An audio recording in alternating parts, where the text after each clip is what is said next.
by my clash analysis, I would really hope that members of the House will understand why religious life, why religion is highly inseparable by with the life of Indonesian people. First of all, remember our basic constitution itself, that is Pancasila. The very first verse is Ketuhanan Yang Maha Esa, which means we believe in one and only one God. Meaning, the majority of Indonesian people who are still studying civics in the villages, who are requiring deliverance towards welfare, still reverse the aspect of religion very highly. Meaning, actually, constitutionally, Indonesia cannot be really said as like the church have to be separated by the state, since Indonesia have this very basis, this very constitutional basis, meaning it is impossible to be secular. Now, my clash analysis will lead to 3 points. The very first is whether or not religious organizations have the capacity to actually deliver welfare. Now, first of all, ladies and gentlemen, members of the House, please note that what I've noted throughout this debate is that we are swaying the issue of welfare directly only to making cash or making money.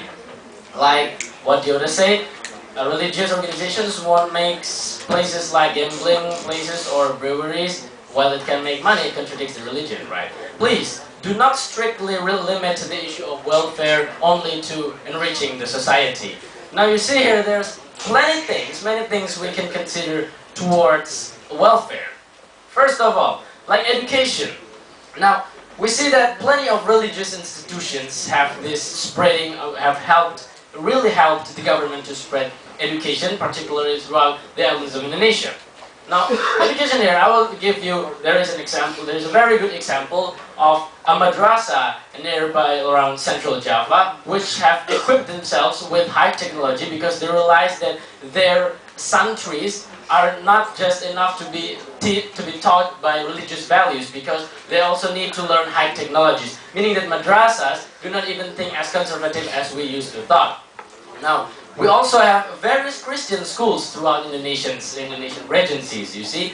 Now, once again, please do not limit the issue of welfare strictly to rich or money or cash.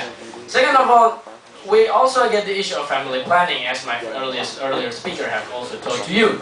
Now, with the basis that I've delivered to you, that majority of Indonesian people still highly revere religious institutions, these people revere the high religious institutions, mostly live in rural areas, and they are the ones who really urgently need the deliverance of welfare, unless perhaps these distinct people around here who doesn't really need, again, the deliverance leading up to welfare, right? Now, these people will listen to the religious organizations more effectively than if like social worker is visiting their house, because they will have in their village, in their local community, a certain imam, like perhaps Pak Haji or something of that they are really believed, they revere this Pak Haji exceptionally compared to the social worker. Now, this will greatly diminish the ideas like the more kids we have, the more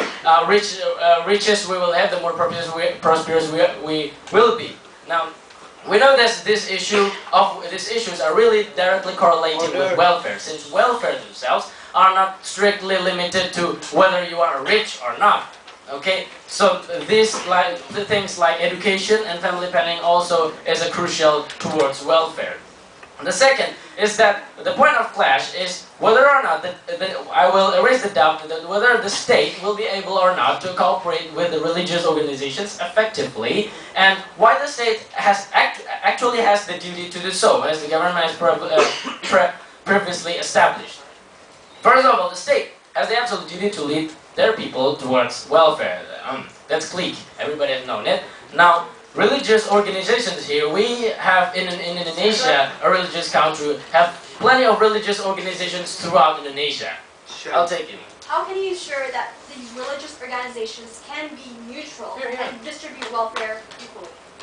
Now, if you question the issue of neutrality here, is they're going to segregate people as you are previously proposing, I've established to you that religious organizations in Indonesia have been established in many places, and each religion, provided these people have already has their associated religious organization. So we're not only having a MUI in Indonesia, we also have the United Church of Indonesia, perhaps, and we also have the associations which are underlying the religions of like Buddha and Hindu out there in Bali. We have these five religions with their own organizations. At Konghucu, Confucianism will have 6. Now, in many places, we already have these religious organizations established. So why don't the government cooperate with them? Well, if the issue is really the budget, now you see that we have a proposal to develop the welfare of the society.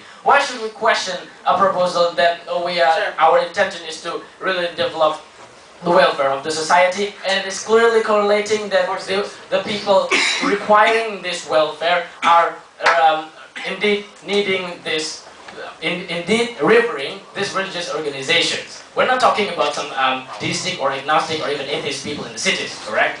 Now, I really doubt that there are these communities like atheistic communities or agnostic communities exist in places like the villages, like the people who are really needing the welfare.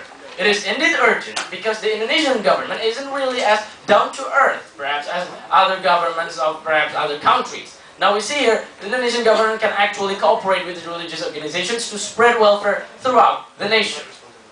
Now the third point of my clash is directly correlating with the POI, Ms. Anissa, that it won't actually segregate anybody.